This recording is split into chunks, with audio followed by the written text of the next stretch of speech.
Oi, pessoal, tudo bem? Bom, eu quero falar com vocês nesse vídeo sobre direitos da personalidade. Na verdade, fazer uma introdução sobre o que são esses direitos, né, e do que eles decorrem. Bom, quando a gente fala em direitos da personalidade, a gente precisa ter em mente que a gente está falando de direitos que não são patrimoniais. Então, não é o que uma pessoa tem, é o que uma pessoa é. Então, eu costumo fazer até um trocadilho, né, com os alunos, que quando você pergunta quem é fulano, né? Quem é você? O que vem à sua mente? Essa é a ideia dos direitos da personalidade. Quem é você? Quais são os direitos que você precisa ter disciplinado para dizer quem é você? Então, quando a gente pergunta quem é fulano, a gente não vai falar ou não deveria falar o que fulano tem. A gente vai dizer o que fulano é. Então, a gente começa, por exemplo, pelo nome. O nome tem um prenome, que é o primeiro nome, né? Esse prenome tem direitos, é como ele é identificado, e tem o sobrenome. O sobrenome, ele está aqui relacionado com a ascendência genética. A ascendência genética é direito da personalidade, ele está relacionado com a vinculação com uma família, é direito da personalidade. Se eu pergunto para você, quem é fulano? Você vai me dizer, não só o nome, você vai me dizer a percepção que você tem daquela pessoa. Então, como você a vê? Né? Qual é a honra que você vê nessa pessoa, o que você enxerga. Então, tudo isso é direito da personalidade. Nome é direito da personalidade, honra é direito da personalidade, a vida privada que alguém tem, a intimidade, a imagem é o direito da personalidade. São direitos não patrimoniais. Eles não são por si só patrimoniais, ainda que possam ter consequências patrimoniais. Então, a imagem, ela é um direito não patrimonial, que alguém pode ceder e ganhar dinheiro com isso, mas o direito em si é não patrimonializado. A gente vai desenvolver um pouco mais isso quando a gente falar sobre as características, mas a ideia é direitos de quem é você. Né? Então, quem é você? Quem somos nós? Esta é a ideia dos direitos da personalidade. Eles estão intrinsecamente ligados com a dignidade da pessoa humana, o princípio da dignidade da pessoa humana, como diz o professor Paulo Lobo nesse conceito que eu trouxe aqui para vocês. Né? Eles concretizam a dignidade da pessoa humana dentro do direito civil. A dignidade da pessoa humana é princípio constitucional e os direitos da personalidade dela decorrem. Quem somos nós, né? Quais são os direitos que precisamos para o melhor desenvolvimento da pessoa? Quais são os direitos que precisamos para sermos pessoa humana? Essa é a ideia dos direitos da personalidade. Isso é algo que o professor Orlando Gomes, ele apresenta, né? Dizendo que nós temos direitos que são inerentes a esta concepção de quem somos nós, o que somos nós, sem ter a relação com o que nós temos. Né? Quem é você? Ah, é a pessoa, eu sou a pessoa que mora na casa X. Não. Quem é você e não o que você tem patrimonialmente. Essa é a ideia dos direitos da personalidade. Ele tem uma trajetória histórica, né? Dentro da nossa legislação, é importante ressaltar que a gente teve algumas legislações esparsas, então lembrando lá dos microsistemas, que tratavam sobre os direitos da personalidade, mas o Código Civil em si só traz em 2002 esses direitos da personalidade, fazendo aqui uma pequena ressalva, que nós já vimos isso, que o Código Civil de 2002, apesar de publicado em 2002, só ter a vigência, então só começar os efeitos em 2003, ele é uma lei que tem como base um projeto de lei lá da década de 70. Então, em 1970, começou a fazer este projeto de lei que foi publicado, que foi promulgado só em 2002, tá? Por que falar isso? É porque é óbvio que direitos da personalidade da década de 70 que estavam lá não estão totalmente de acordo com o que deveriam estar e com o que a gente vive hoje, né, no nosso cotidiano. São situações diferentes. A década de 70 você tinha outras relações que não agora.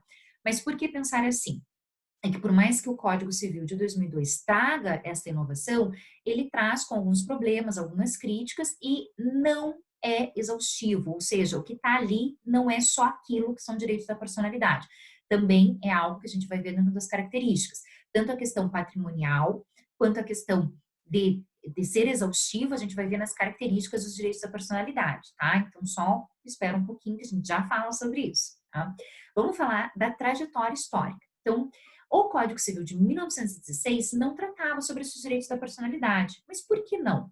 Porque ele estava embebido dentro daquela lógica patrimonialista do direito civil. Então, se o direito civil ele era simplesmente contrato como circulação de riquezas, propriedade como acumulação de riquezas e família como administração de riquezas, por que eu ia falar em algo que não tem caráter patrimonial?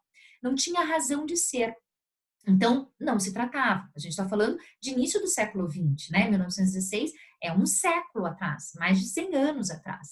Não se falava desses direitos da personalidade, por isso que o Código Civil de 1916 sequer trazia. Quando que esses direitos da personalidade, eles tomam forma? Quando que eles tomam peso? Quando que, na verdade, os juristas viram os olhos para esses direitos e para a necessidade de discipliná-los? Depois da Segunda Guerra Mundial. Na verdade, a Segunda Guerra Mundial é um grande marco jurídico para vários direitos. Aqui o que eu vou analisar são os direitos da personalidade. Então, não vou entrar tanto em direitos humanos, tanto em questões até penais e processuais penais, mas dentro do direito civil, nos direitos da personalidade. Por quê? É que a gente sabe que a Segunda Guerra Mundial teve um impacto grande na objetificação do ser humano. O que é isso? Objetificar, tornar o ser humano como objeto. Algumas pessoas eram entendidas como um objeto, tanto que eu podia fazer experiências com elas, eu podia utilizá-las para determinados trabalhos, eu podia tirar a vida daquelas pessoas.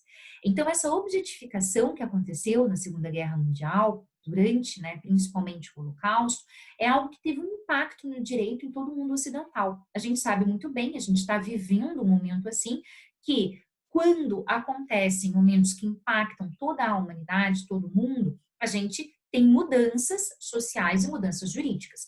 A mudança jurídica da Segunda Guerra Mundial foi pensar a dignidade da pessoa humana. A dignidade da pessoa humana, esse princípio, ele começa a perpassar praticamente todas as legislações mundiais. Por quê? Para evitar que a pessoa fosse tratada novamente como objeto, para evitar que alguém fosse novamente tratado como objeto.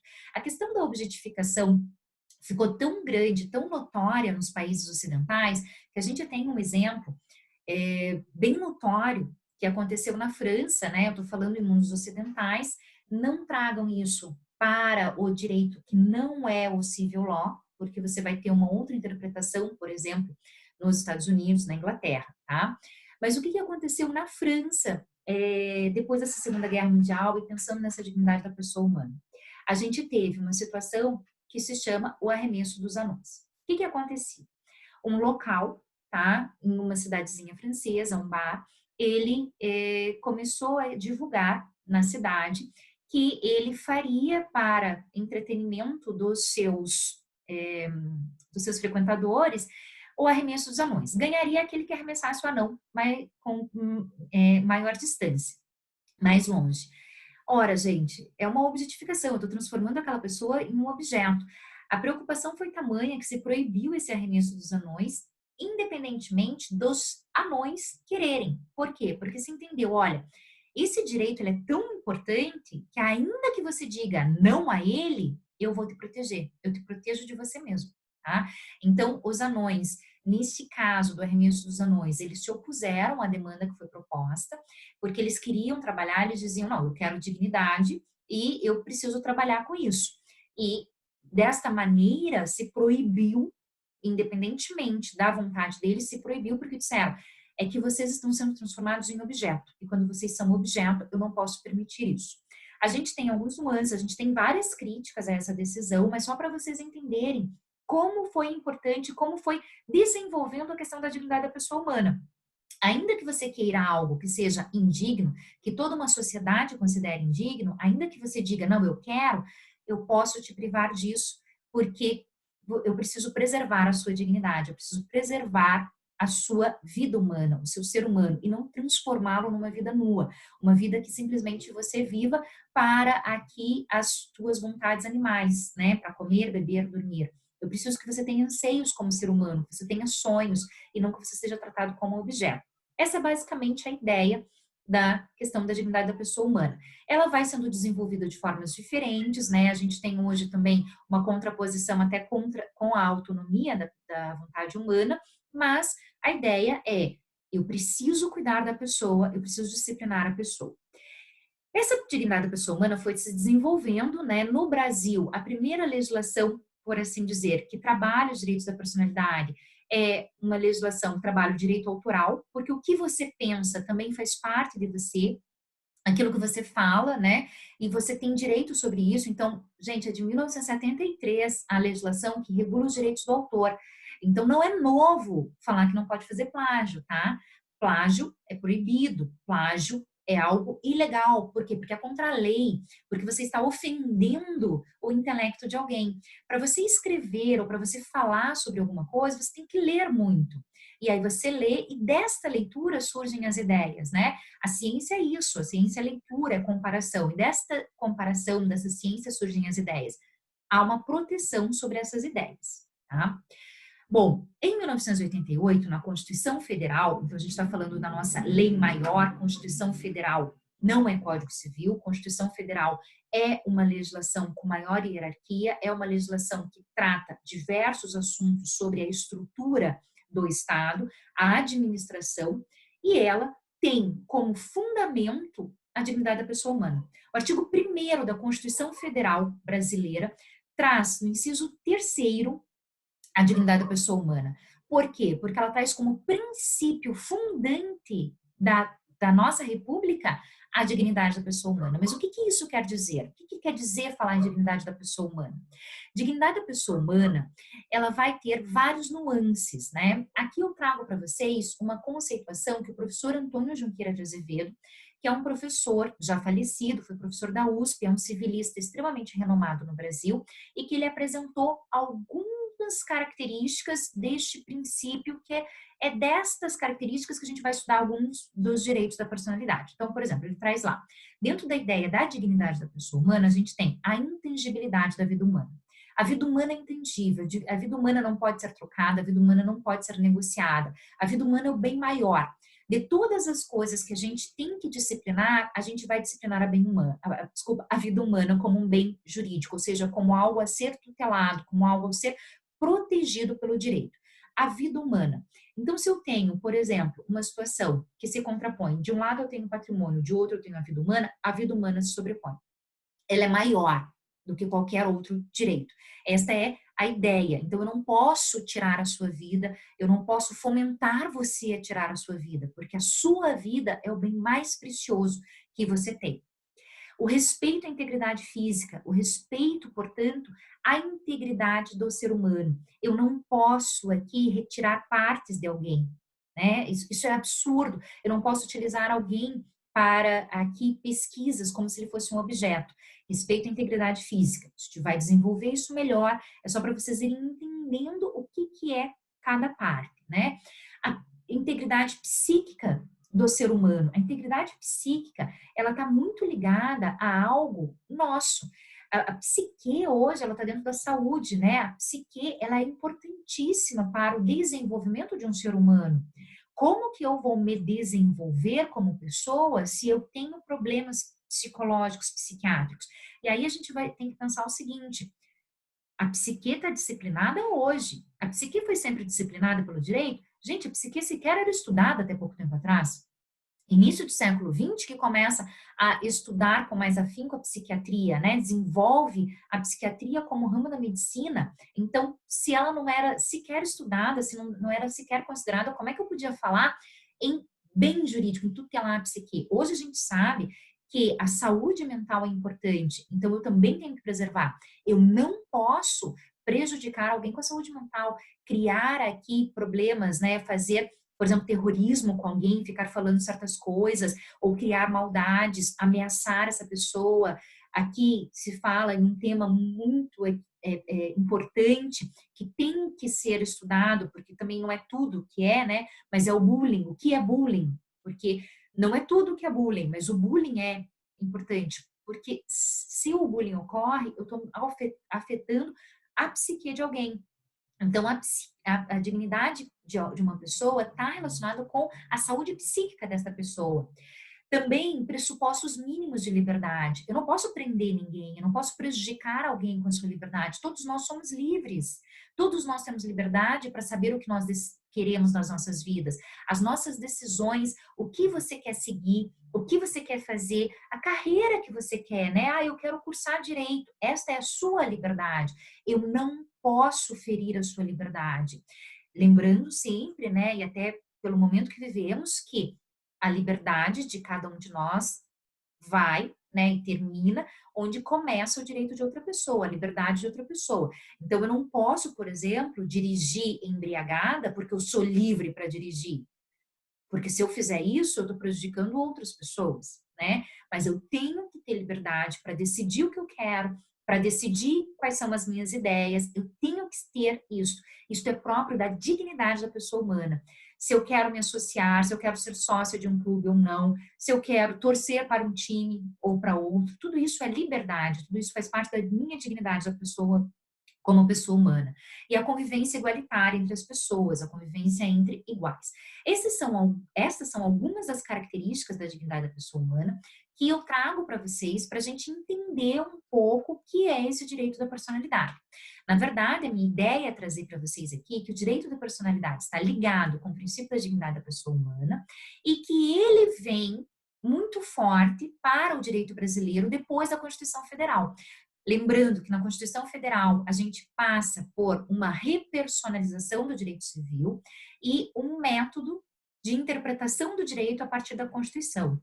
Para lembrar, né, o que é essa repersonalização do direito civil? A repersonalização é lembrar aqueles institutos, aqueles pilares, pensá-los pela pessoa e não pelo patrimônio. Então, por exemplo, quando eu analiso um contrato, eu tenho que pensar quem são as partes que contrataram, o que elas desejam, qual é a situação atual dessas partes. Vamos imaginar um contrato assinado hoje, nesta época que a gente vive da pandemia. A gente tem uma crise sanitária, a gente tem também uma crise econômica. O contrato não pode ser entendido simplesmente pelo viés patrimonial, né? Um contrato de locação. Ah, o locador ele tem que receber o valor da locação. Eu preciso saber se esse locatário tem condições de pagar, se esse locatário terá condições de efetuar esse pagamento. Isso é repersonalização do direito civil. Isso é pensar o contrato não como uma mera circulação de riquezas, mas como um fim. Você contrata porque você tem um objetivo, né? Então, se eu contratei para funcionar o meu estabelecimento não tem ninguém está comprando comigo, meu estabelecimento não entra um cliente há 2 meses, ora, eu preciso pensar nesse contrato se ele está atingindo o fim. E aí, aqui é analisar o contrato para conversar com o locador e até renegociar. Essa é a ideia da repersonalização. É pensar que a família não é mera administração de bens. Ela é um ninho, é um desenvolvimento de cada ser humano que está lá. Então, repersonalizar é, portanto, entender que os institutos do direito civil, as consequências patrimoniais, elas existem, mas elas partem da pessoa. Eu faço um contrato porque eu desejo algo, né? Vocês têm um contrato, por exemplo, com a Universidade Positiva porque vocês desejam algo, vocês desejam daqui 5 anos serem bacharéis em direito. Então, há um desejo, há um fim, e eu preciso verificar se esse fim está sendo cumprido. É basicamente essa a ideia.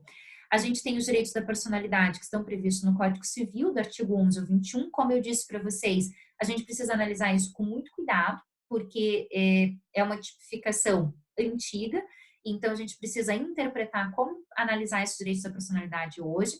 A gente precisa proteger esses direitos da personalidade, principalmente quando eu tenho, de um lado, por exemplo, a liberdade de uma pessoa e de outra, a integridade física de um terceiro, né, de outra pessoa. Então, isso também tem que ser analisado, isso também tem que ser estudado. O que eu quero passar para vocês nessa parte introdutória é que a gente tem direitos da personalidade que decorrem da dignidade da pessoa humana, que dizem respeito a quem somos nós, quem é você, né?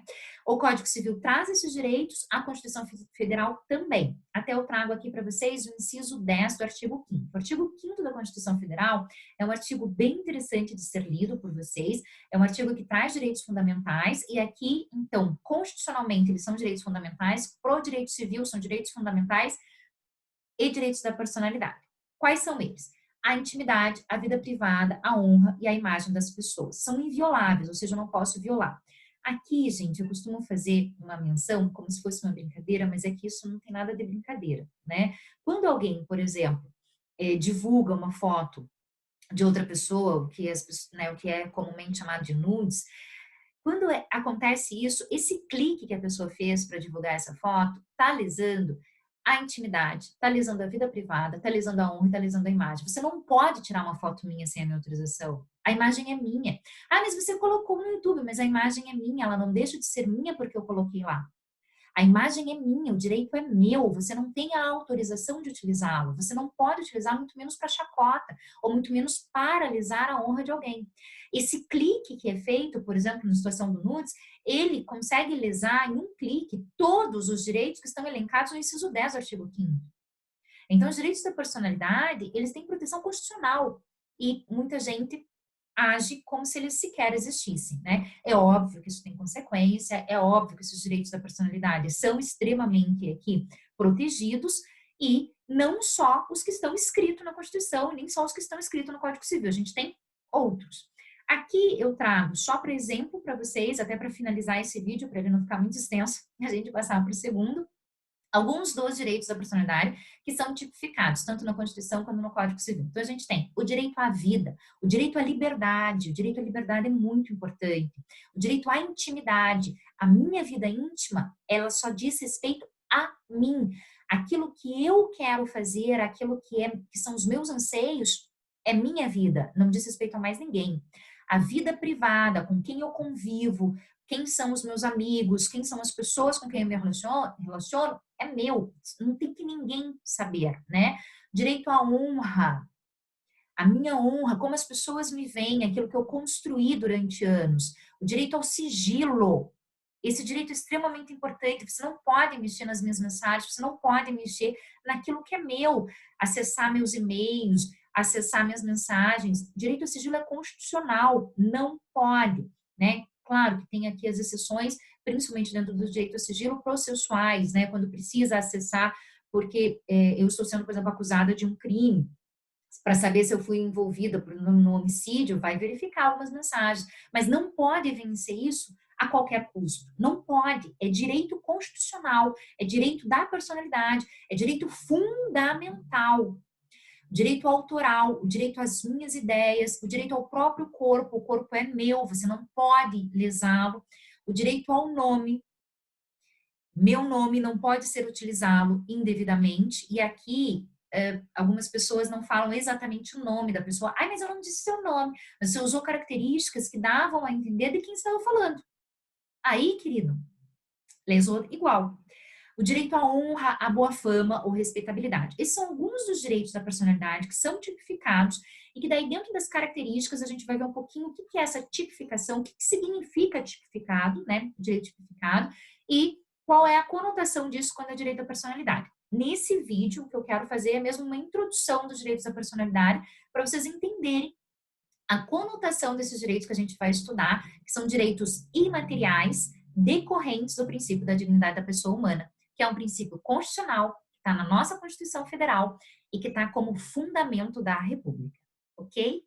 Então, aguardem o próximo vídeo que a gente tem mais informações sobre os direitos da personalidade.